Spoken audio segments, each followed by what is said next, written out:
Paz, irmãos, tudo bom com vocês? Hoje eu vou trazer uma segunda reflexão, uma segunda mensagem. Para você que não viu a primeira, eu recomendo que você volte lá no vídeo anterior, veja, porque tem coisa lá que eu vou estar dando uma rápida pincelada nesse e assim por diante. Vamos ver até onde Deus permitir, nós vamos jogando algumas reflexões no ar, ok? Essa se encontra em Mateus, capítulo 15, versículo 29. O subtítulo que eu tenho aqui nessa Bíblia é Jesus cura muita gente. Eu vou ler primeiro, tá? Do 29 até o 31 e depois eu começo. Beleza? Jesus saiu dali e foi até o lago da Galileia. Depois subiu um monte e sentou-se ali. Para quem não lembra, então quando se ensinava, tinha esse costume de sentar, a pessoa ficar mais relaxada e poder explanar a mensagem assim por diante, seja sacerdote, assim por diante. Naquela época era esse costume dele sentar para ensinar o povo, um sinal de mais tranquilidade, sem pressa para ensinar. E foram até Jesus grandes multidões, levando coxos, aleijados, cegos, mudos e muitos outros doentes, que eram colocados aos seus pés, e ele curou a todos. O povo ficou admirado quando viu que os mudos falavam, os aleijados estavam curados e os coxos andavam, e os cegos enxergavam. E todo o povo louvou a Deus de Israel. Louvou ao Deus de Israel. Pronto. Irmãos, hoje nós temos recursos, tecnologia. Tu pode ter uma Bíblia no teu celular, tu pode ter uma Bíblia física, ter uma aqui no serviço, ter uma em casa. Você pode entrar no YouTube, você pode ver na rede social, na internet. Hoje nós temos vários e vários recursos de conhecer a palavra de Deus, né? Tem Bíblia que até áudio sai, então não precisa nem ler, você só ouve. Então assim por diante, tem vários recursos, mas naquela época não tinha. Naquela época se ouvia falar de Davi, Elias, assim por diante, né?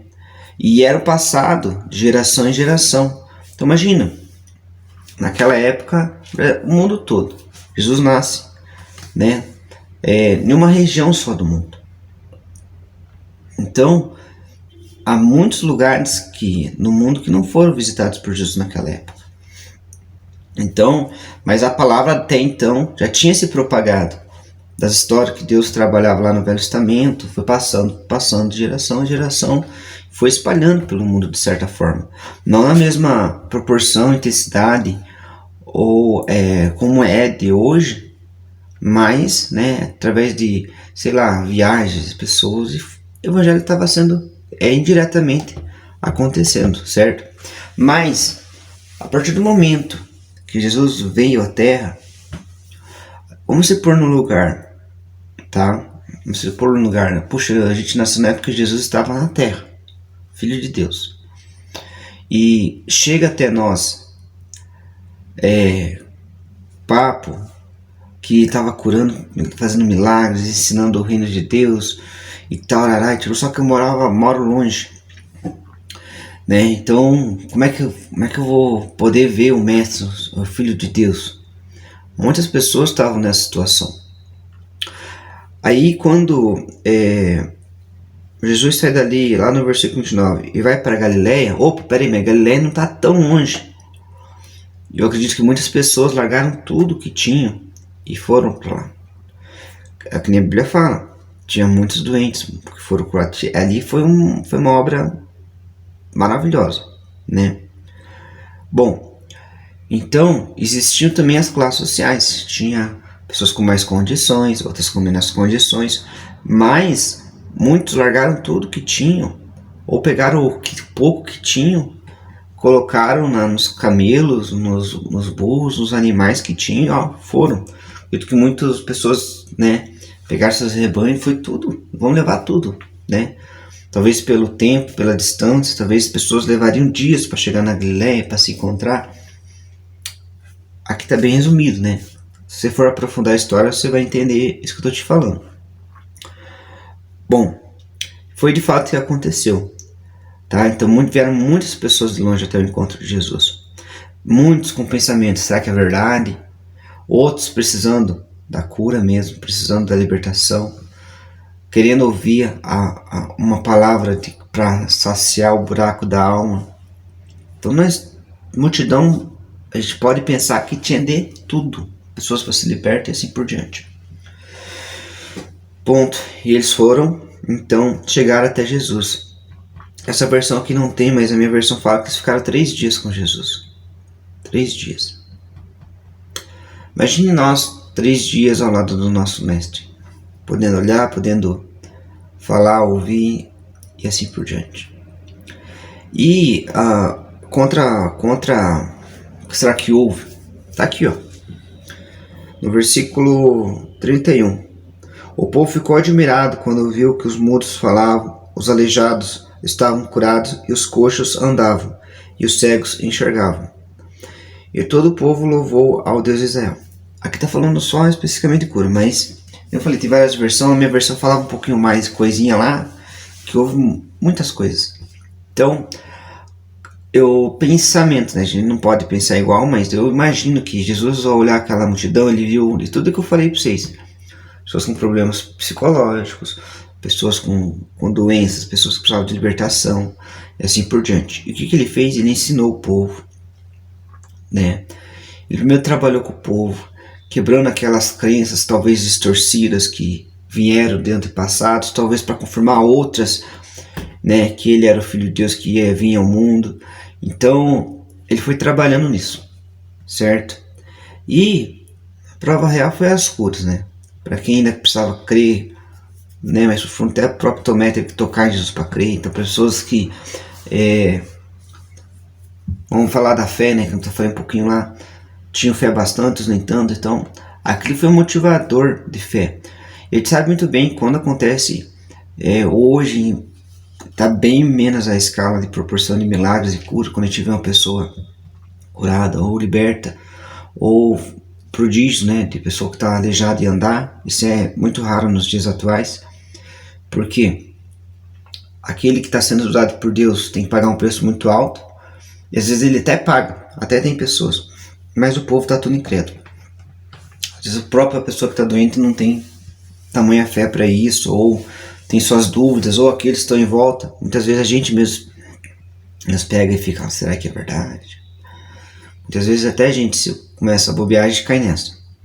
Então hoje em dia está muito mais difícil a gente ver, mas tem. Recentemente eu vi numa igreja aí, milagre, quando sabe quando é de Deus, o negócio te contagia, esquenta teu coração, acelera, você começa a dar glória a Deus automático. Você vê, é uma coisa contagiosa quando é de Deus. Então não tem muito entrar nesse detalhe. Voltando aqui para a mensagem. Jesus ele faz vários milagres. Tiveram 3 dias maravilhosos com Deus, onde muitas pessoas chegaram até ali e chegaram doentes, preocupados. Será que é? Será que não é? Eu tenho certeza que não teve um ali que não saiu diferente. Mesmo aqueles que acreditavam, saíram cheios do Espírito de Deus, né? De Deus, né? Na verdade, o Espírito Santo ele veio depois. Então saíram cheios da presença de Deus. E eu acredito que a vida deles nunca mais foi a mesma, né? Semana depois eles abandonassem, era azar deles, mas eles tiveram uma experiência muito forte com Deus nesses 3 dias. Mas continuando, aí vem o segundo grande milagre na multiplicação, né? Então antes que Jesus se despedisse todo mundo para ir para casa, Jesus já viu essa situação, que tinha gente que estava com fome, tinha gente que veio de longe, tinha gente que estava perto e tudo mais. Muitos ainda não iam sobreviver, né? Então lá no versículo 32, Jesus chamou os discípulos e disse: estou com pena dessa gente, porque já faz 3 dias que eles estão comigo e não tem nada para comer. Então Jesus já percebeu que devia ter um resto de uns, né? Os que estavam mais, digamos, bem de vida ali, já não tinha tanto. E às vezes tem outros que nem tinha mais nada para comer. Não quero mandá-lo embora com fome, pois poderiam cair de fraqueza pelo caminho. Outra versão podia até morrer no caminho, tá? Então vai de versão para versículo. Os discípulos perguntaram: como vamos encontrar nesse lugar deserto? Porque eles foram para o deserto, então eles se retiraram para o deserto para Jesus ensinar. Esqueci de falar isso no começo. Comida para toda essa gente? Aí Jesus fala: quantos pães vocês têm? Perguntou Jesus. 7 pães e alguns peixinhos. Responderam eles. Jesus mandou o povo se assentar-se no chão. Depois pegou os 7 pães e peixinhos e deu graça a Deus. Então partiu e os entregou aos discípulos. E eles os distribuíram ao povo. Deixa eu abrir um parênteses aqui rapidinho. Onde Jesus faz esse tipo de... Só um pouquinho chegou, gente, só um pouquinho. Quando Jesus faz esse tipo de milagre, ele sempre dá graças. Então partiu no meio, dando graças a Deus, né? Partiu e deu para a multidão. Então, Jesus já agradeceu, já deu graças a Deus. Senhor, louvado seja, porque o Senhor tem dado 7 pães e alguns peixinhos para me alimentar a multidão. Então era um milagre. Jesus já sabia que o milagre ia acontecer e aconteceu. Talvez na nossa vida é isso. Quando a gente for almoçar ou em tudo, dá graças a Deus. Mesmo que é pouco, mesmo que aos nossos olhos não seja suficiente, seja na comida, qualquer área. Mas dá graças a Deus que Deus faz um milagre. Esse aqui é outro assunto. Vamos lá. Então, deu 7 pães e alguns peixinhos. Jesus mandou o povo se sentar, depois pegou 7 pães e os peixinhos e deu graças a Deus. Então partiu e entregou aos discípulos. Bom, todos comeram, se alimentaram, se fartaram e sobrou. Né? O milagre aconteceu, finalizando a obra de Jesus naquele lugar. Todos comeram e ficaram satisfeitos, ou seja, comeram bastante. Imagine com fome que eles não estavam também. Com os pedaços sobraram, os que comeram foram 4.000 homens, sem contar as mulheres e crianças. Então Jesus mandou o povo embora, subiu ao barco e foi para a região de Magadã. Então vamos lá, rapidinho, senão eu começo a ir longe. Jesus faz um milagre, né, a multiplicação de comida ali para o povo, despede, eles vão embora, contente. No meio deles sempre tem os fariseus, né, as coisas do campo, e quiseram tentar Jesus. Então faz um milagre para nós ver também que o Senhor é rei e tal. Jesus falou, Jesus não dá nem bola para esses caras. Jesus, ele não diálogo não perde seu tempo com pessoas que não querem realmente se converter ou estão atrás dele por interesses. E esse é o cuidado que eu vou ressaltar nessa segunda parte, tá? Dessa mensagem. Porque se você for para Jesus por interesse, esquece, você não vai ver uma obra, você não vai ver nada de Jesus, você não vai ter nada de Jesus. Você não pode ir em Jesus por interesse. Qual seria o meu interesse? Eu só vejo Jesus como um prodígio, um ser que cura, um ser que liberta, só. Isso é só um detalhe do que é Jesus. Jesus é filho de Deus. Eu sempre vou enfatizar, e era o que Jesus enfatizava, sobre salvação. Ele não quer somente te curar, só libertar. Ele quer transformar de dentro para fora.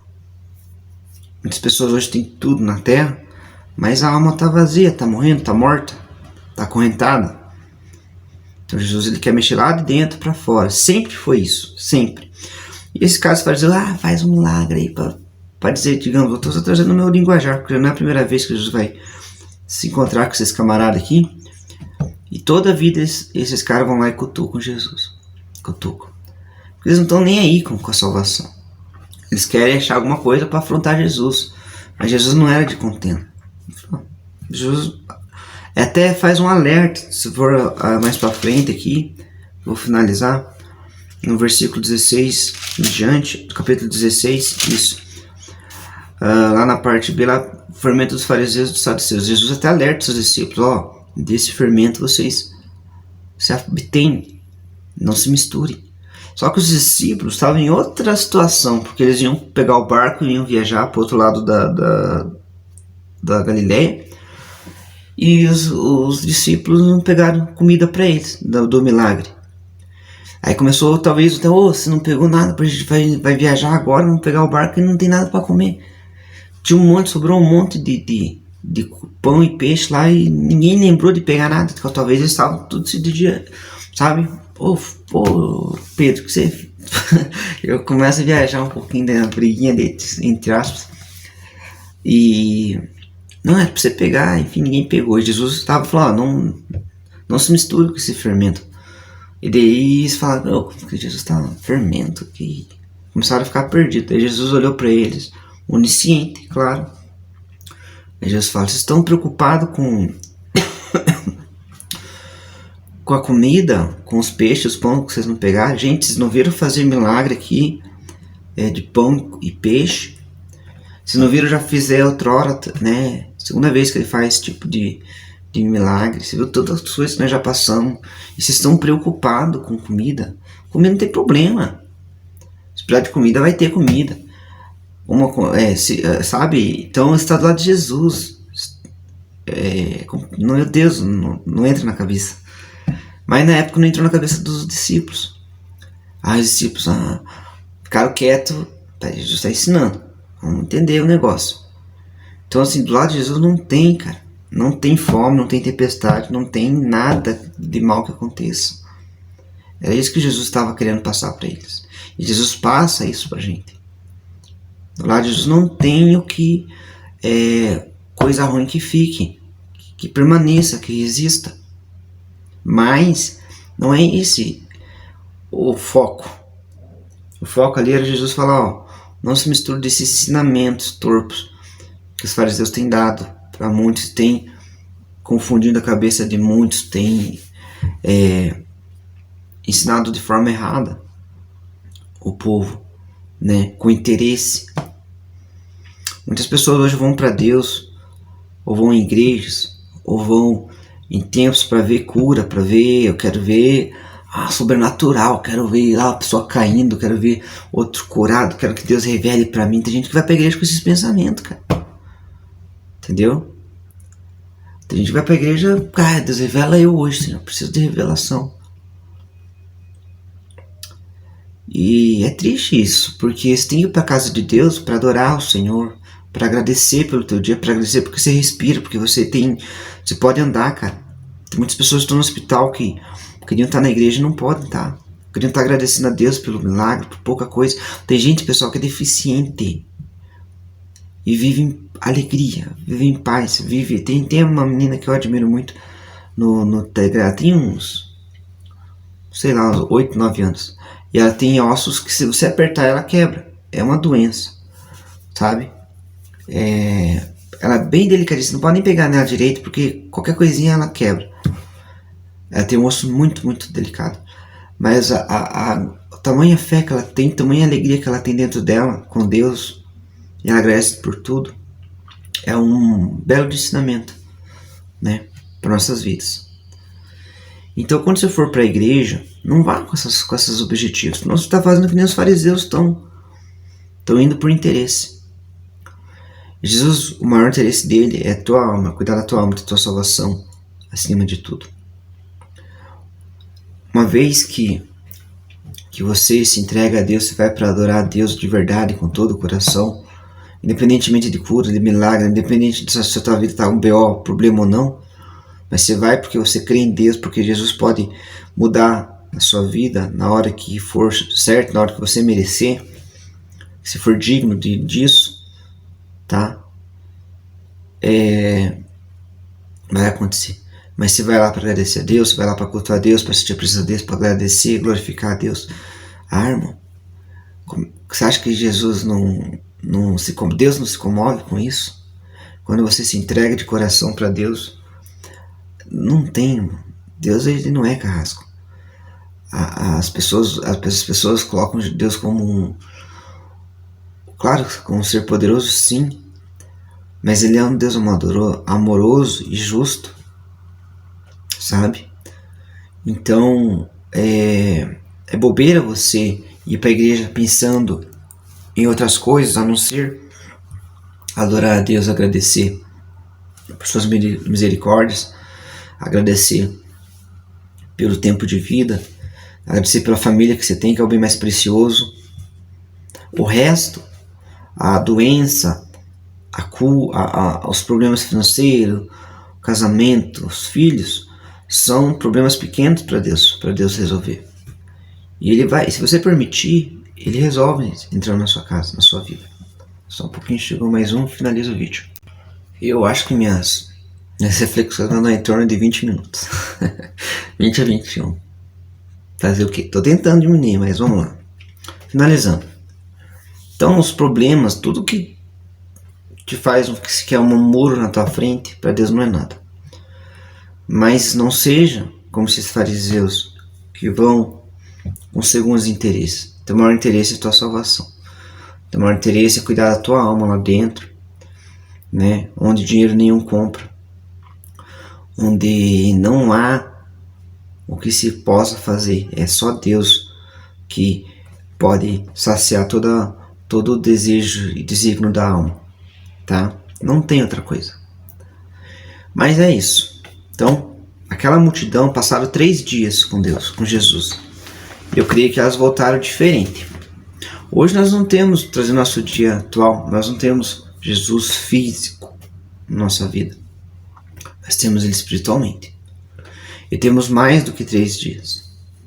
Eu tô com 29 anos. Fazer o que, né? Ficando velho. Então eu tenho muitos dias, tive muitos dias para estar com Deus. Tenho mais dias ainda, tive muitos dias com Deus. Vou ter mais. Nós temos hoje, agora com o Espírito Santo, ficou muito mais fácil o acesso, né?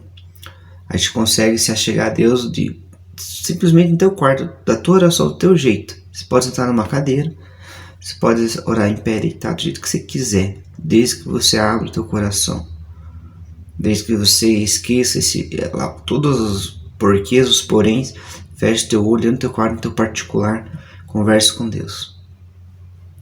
Aí é o primeiro passo de uma linda e bela história com Deus. Deus abençoe vocês. Até a próxima reflexão.